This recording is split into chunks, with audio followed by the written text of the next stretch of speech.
kwenye darubini yao wanakuona mahali, wanakuona kesho yako imesheheni, wanakuona kesho yako imejaa utukufu, wanakuona kesho yako imejaa baraka, wanakuona kesho yako viwetu wanatembea, wanaona kesho yako maelfu ya watu wanamgeukia Kristo Yesu, wakikupima wanatuangalia, wanaona umejaa tele, wanaanza kufuatilia.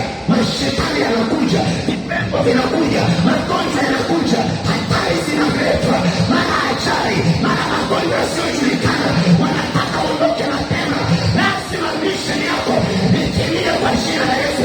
Lazima misheni yako ulioleta na Bwana duniani itimie kwa jina la Yesu.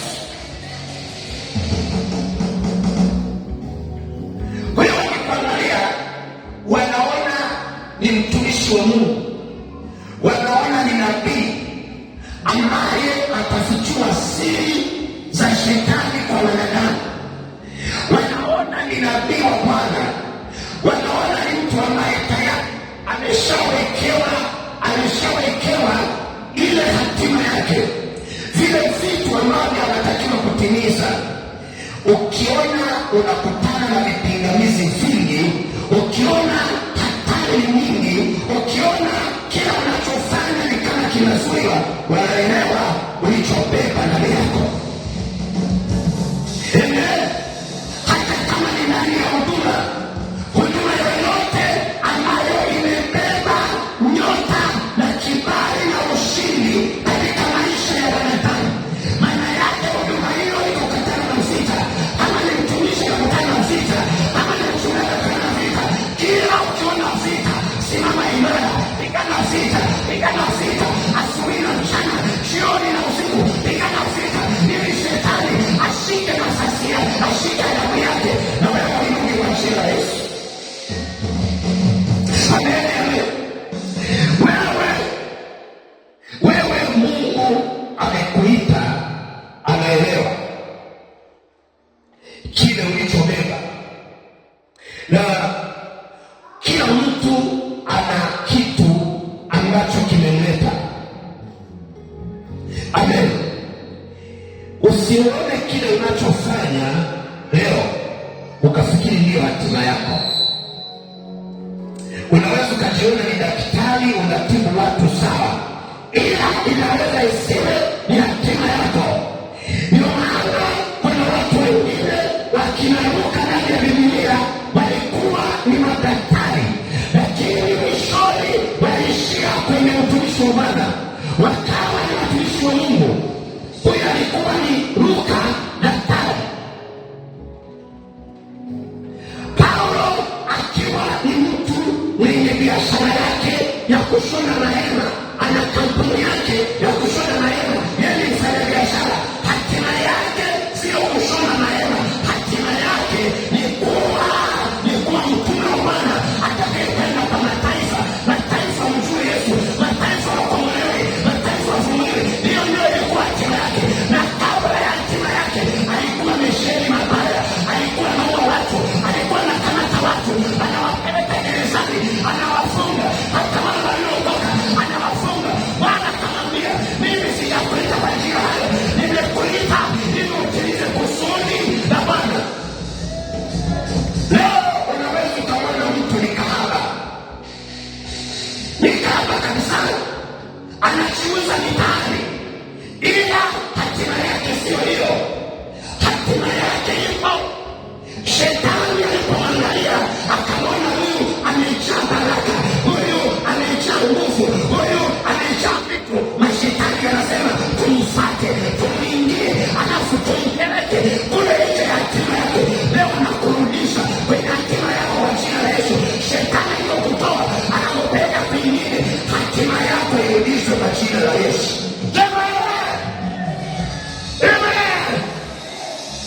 Hatima yako ipo, hatima yako ipo. Naomba Biblia. Bwana Yesu asifiwe. Hatima yako ipo.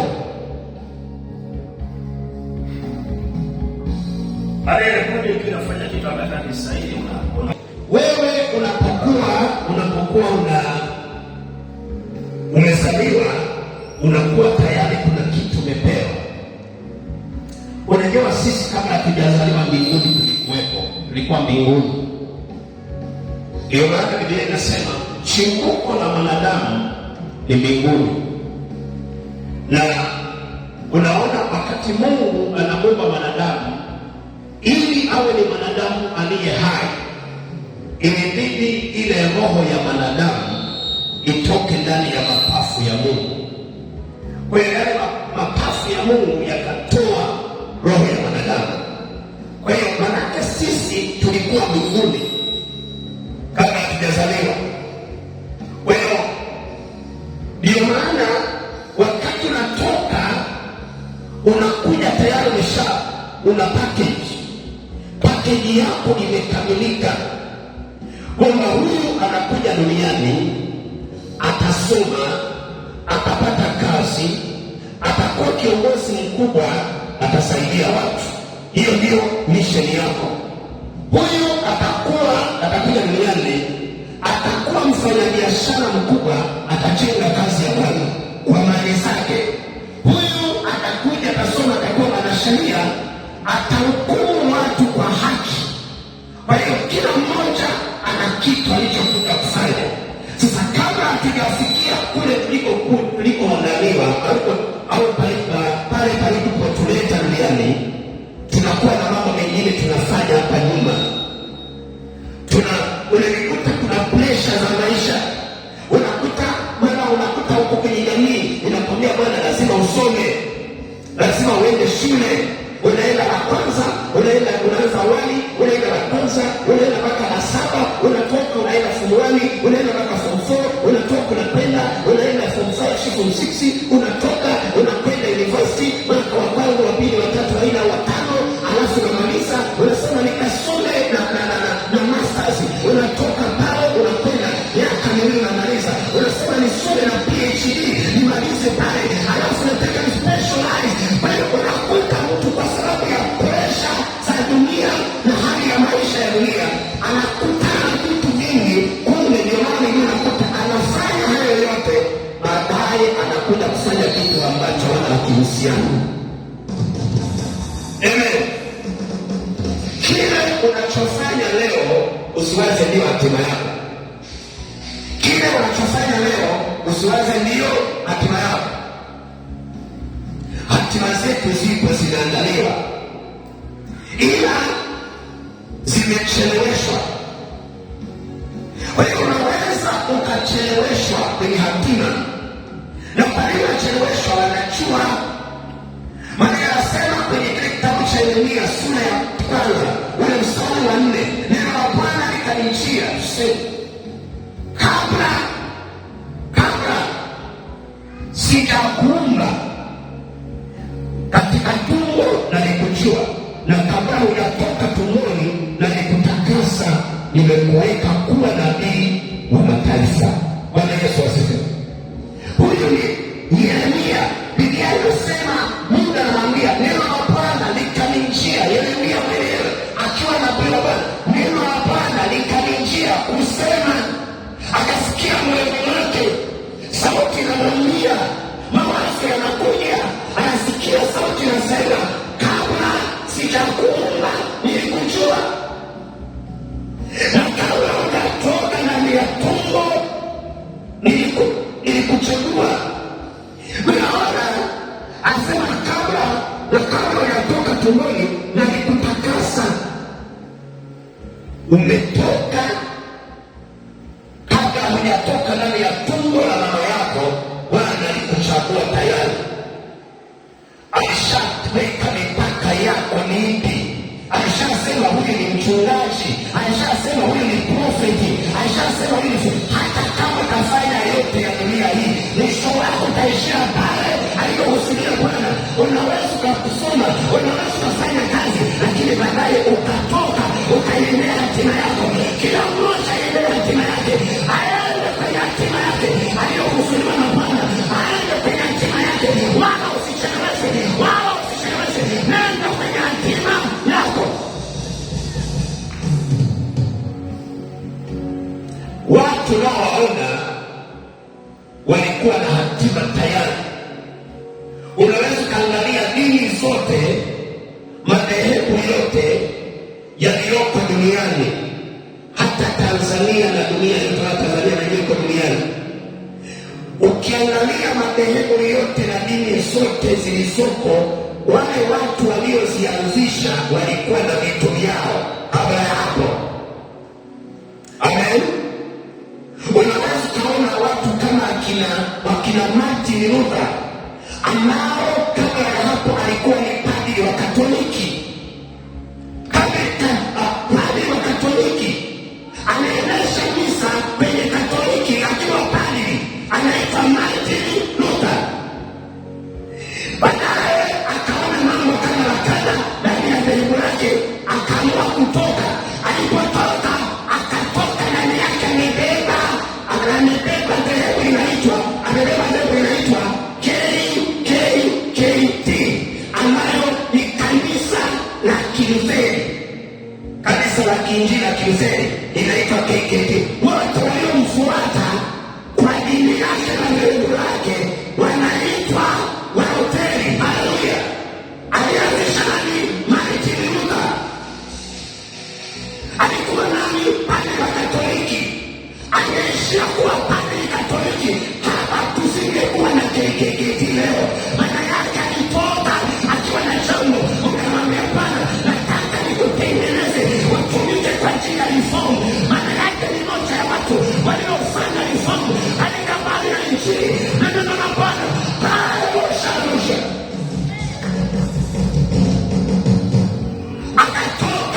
Akatoka mtu mmoja anaitwa Simon Melo. Yeye naye alikuwa ni padri Katoliki, yanafanya kazi kama padri Katoliki, lakini ndani yake Mungu ameweka hatima nyingine, ndani yake Mungu ameweka jambo jingine. Akasikia ndani ya moyo wake kuna fukuto linatoka, mawazo yanakuja, fikra zinakuja, maono yanakuja. Akaambia Bwana, nenda, toka ndani ya kuwa padri, toka ndani ya Katoliki, nenda kaanze kitu ambacho nimekupa. Akaenda kuanzisha kanisa linaitwa Mennonite. Hiyo Mennonite tunayo leo. Kama imeshia kuwa padri Katoliki, tusingekuwa na Mennonite. Wote madhehebu yote nilizo tunazoona walikuwa mahali. Akatokea mama mmoja anaitwa Ellen G. White. Ellen G. White ni mwanamke ambaye alikuwa na ukoko Katoliki, lakini ndani yake akaona vitu kadha wa kadha ndani ya Katoliki.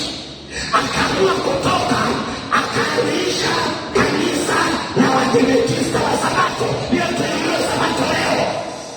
Kama jeshi ya Katoliki, Sabato isingekuwepo.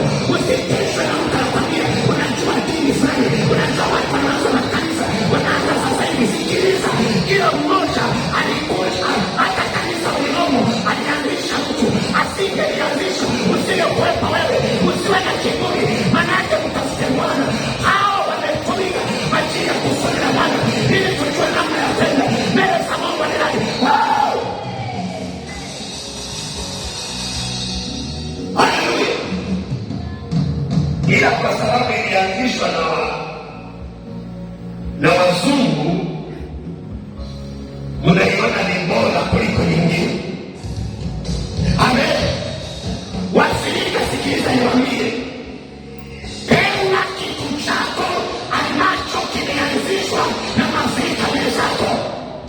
Hawa wazungu tunawashukuru kwa sababu walileta mambo wa kiroho, mambo wa wokovu, mambo wa dini ambazo hatukuwa nazo, walitusaidia. Lakini usione kitu anzishwa na mzungu unasema hiki ni bora. Mafrika ni bora kuliko hata mzungu. Amesheni kuliko hata mzungu. Ana uwezo kuliko hata mzungu. Unaweza kumtumia. Maana yake ni kwamba Afrika wamejaa walio wengi wa weusi, walio wengi wa Afrika ni weusi, lakini ndani ya Afrika kunatoka jambo. Ndani ya Afrika kunatoka moto, utakoiamba dunia, utakoifanya dunia imjue Mungu. Ndio maana Injili yenye nguvu itoke Afrika.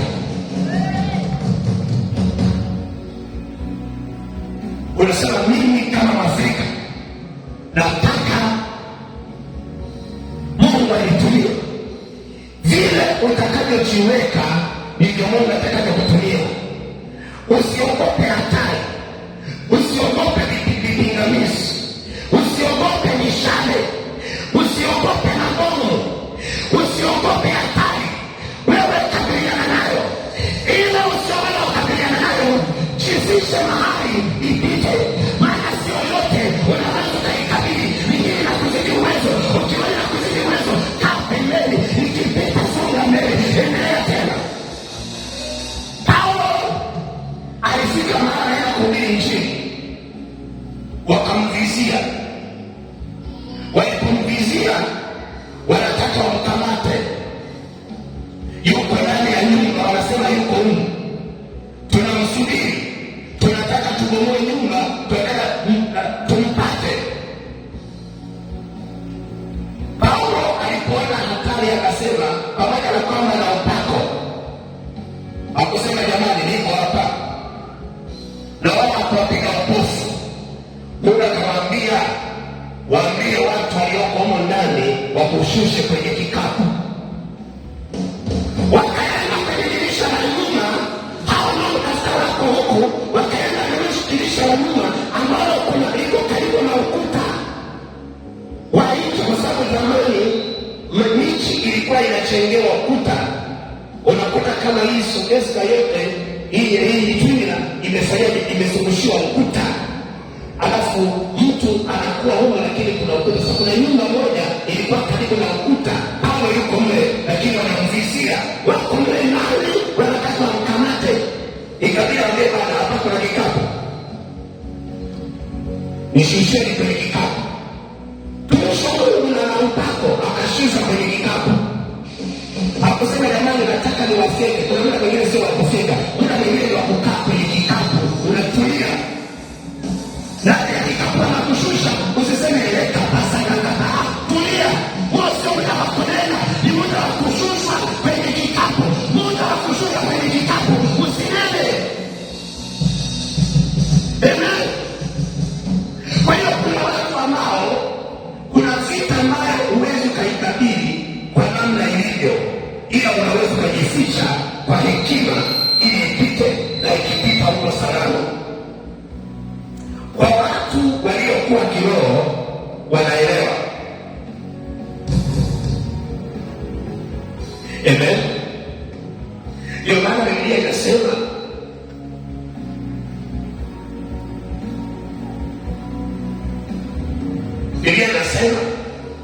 Yesu wakati amedhaliliwa akiwa mlimani kwenye maombi ya siku 40, jaribu mojawapo alimwambia, shetani alimwambia, wewe si mwana wa Mungu, si Mungu anakujua, sana kutetea, si yuko na wewe muda wote? Ndio.